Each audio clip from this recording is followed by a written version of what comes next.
Бүгін біз өте керемет әрі жұмсақ дәмді болып шығатын пирог дайындайтын боламыз.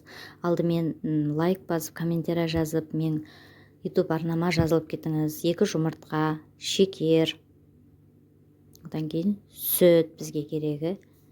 Стаканмен бәрін өлшеп алатын боламыз. Одан кейін сұйық май. Барлығын араластырып отырып, разрыхитель салатын боламыз. Бұл жерде бәрін бір стаканмен өлшеп алдым мен. Осылай араластырып, бәрін керегінше жақсылап араластырып аламыз.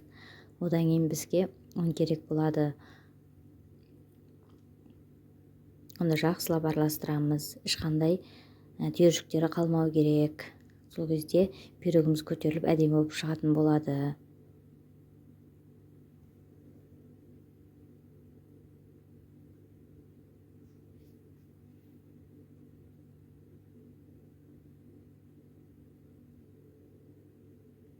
Енді біздің пирогымыз дайын болды. Енді осыны протеинге құйып аламыз табасына. Бұл жерде видеода дұрыс түспей қалыпты. Осылай пешке алып кететін боламыз. Пешке салып аламыз. Мына пирогымыз әдемі болып көтеріліп шықты. Өте жұмсақ.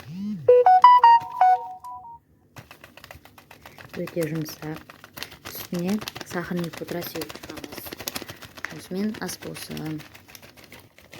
Осылай кесіп дастарханымызға, шайға тарта берсек ұсынсақ болады. Балалар сүйсініп жейтін пирогтар. Барлықтарыңыз жасап көріңіздер, өте керемет шығады.